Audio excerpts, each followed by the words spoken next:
ನಮಸ್ತೆ ಮಕ್ಕಳ, welcome back to my channel. ಇವತ್ತು ನಾವು 8ನೇ ತರಗತಿಯ ದೈಹಿಕ ಶಿಕ್ಷಣದಲ್ಲಿ ಮಧ್ಯಮ ಮತ್ತು ದೂರದ ಓಟಗಳು ಈ ಒಂದು ಅಧ್ಯಾಯಕ್ಕೆ ಸಂಬಂಧಪಟ್ಟಂತಹ ಅಭ್ಯಾಸ ಪ್ರಶ್ನೋತ್ತರಗಳನ್ನ ನೋಡ್ತಾ ಹೋಗೋಣ ಮಕ್ಕಳ. ಫಸ್ಟ್ ಹೆಡಿಂಗ್ ನೋಡಿ, ಈ ಕೆಳಕಂಡ ಪ್ರಶ್ನೆಗಳಿಗೆ ಒಂದು ಅಥವಾ ಎರಡು ವಾಕ್ಯಗಳಲ್ಲಿ ಉತ್ತರಿಸಿ. ಪ್ರಶ್ನೆ 1, ಮಧ್ಯಮ ದೂರದ ಓಟದ ಸ್ಪರ್ಧೆಗಳಾವುವು? ಉತ್ತರ: ಮಧ್ಯಮ ದೂರದ ಓಟದ ಸ್ಪರ್ಧೆಗಳು ಅಂತ ಹೇಳಿದ್ರೆ 800 ಮೀಟರ್ ಓಟದ ಸ್ಪರ್ಧೆ, 1500 ಮೀಟರ್ ಓಟದ ಸ್ಪರ್ಧೆ, 3000 ಮೀಟರ್ ಓಟದ ಸ್ಪರ್ಧೆಗಳು. ಪ್ರಶ್ನೆ 2 ನೋಡಿ, ಮಧ್ಯಮ ದೂರದ ಓಟದ ಸ್ಪರ್ಧೆಯಲ್ಲಿ ಆನ್ ಯುವರ್ ಮಾರ್ಕ್ ಸ್ಥಿತಿಯಲ್ಲಿರುವಾಗ ಸ್ಪರ್ಧಿಗಳು ಯಾವ ರೀತಿ ಇರಬೇಕು? ಉತ್ತರವನ್ನು ನೋಡಿ. ಮಧ್ಯಮ ದೂರದ ಓಟದ ಸ್ಪರ್ಧೆಯಲ್ಲಿ ಆನ್ ಯುವರ್ ಮಾರ್ಕ್ ಸ್ಥಿತಿಯಲ್ಲಿರುವಾಗ ಪ್ರಾರಂಭದ ಗೆರೆಯನ್ನು ಮುಟ್ಟಬಾರದು ಹಾಗೂ ಓಡುವ ಸ್ಥಿತಿಯಲ್ಲಿರಬೇಕು.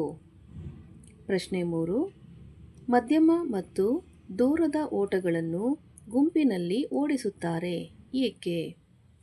ಉತ್ತರವನ್ನು ನೋಡಿ. ಸ್ಪರ್ಧಾಳುಗಳ ಸಂಖ್ಯೆ ಟ್ರ್ಯಾಕ್ಗಳಿಗಿಂತ ಅಧಿಕವಾಗಿರುವುದರಿಂದ ಸ್ಪರ್ಧಾಳುಗಳು ತಮ್ಮ ಟ್ರ್ಯಾಕ್ನಲ್ಲಿ ಓಡಬೇಕೆಂಬ ನಿಯಮ ಅನ್ವಯವಾಗುವುದಿಲ್ಲ. ಆದ್ದರಿಂದ ಮಧ್ಯಮ ಮತ್ತು ದೂರದ ಓಟಗಳನ್ನು ಗುಂಪಿನಲ್ಲಿ ಓಡಿಸುತ್ತಾರೆ. ನೆಕ್ಸ್ಟು ಪ್ರಶ್ನೆ 4,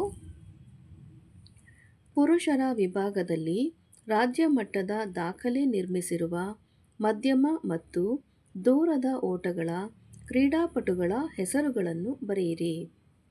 ಉತ್ತರ: ಪುರುಷರ ವಿಭಾಗದಲ್ಲಿ ರಾಜ್ಯ ಮಟ್ಟದ ದಾಖಲೆ ನಿರ್ಮಿಸಿರುವ ಮಧ್ಯಮ ಓಟಗಳ ಕ್ರೀಡಾಪಟುಗಳೆಂದರೆ ನೋಡಿ, 800 metre Damodara Gowda, 1500 metre Satyanarayana, 3000 metre Parasappa ಎಂ.ಎಚ್.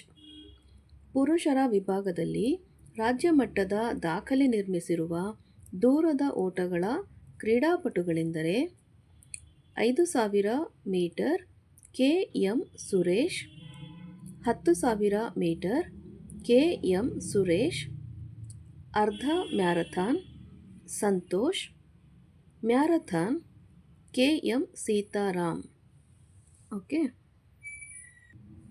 ಮಕ್ಕಳ, ಇಲ್ಲಿಗೆ 8ನೇ ತರಗತಿಯ ದೈಹಿಕ ಶಿಕ್ಷಣದಲ್ಲಿ ಮಧ್ಯಮ ಮತ್ತು ದೂರದ ಓಟಗಳು ಈ ಒಂದು ಅಧ್ಯಾಯಕ್ಕೆ ಸಂಬಂಧಪಟ್ಟಂತಹ ಎಲ್ಲ ಅಭ್ಯಾಸ ಪ್ರಶ್ನೋತ್ತರಗಳು ಮುಕ್ತಾಯಗೊಂಡಿವೆ ಮಕ್ಕಳ. ಈ ಒಂದು ವಿಡಿಯೋ ನಿಮಗೆ ಇಷ್ಟ ಆದಲ್ಲಿ ದಯವಿಟ್ಟು ನಮ್ಮ ಚಾನಲ್ನ ಲೈಕ್ ಮಾಡಿ, ಶೇರ್ ಮಾಡಿ, ಸಬ್ಸ್ಕ್ರೈಬ್ ಮಾಡಿಕೊಂಡು ನಾವು ಹಾಕುವಂಥ ಎಲ್ಲ ವಿಡಿಯೋ ನೋಡ್ತಾ ನಮ್ಮನ್ನು ಎನ್ಕರೇಜ್ ಮಾಡ್ತಾ ಹೋಗಿ ಮಕ್ಕಳ. Thank you for watching. Bye bye.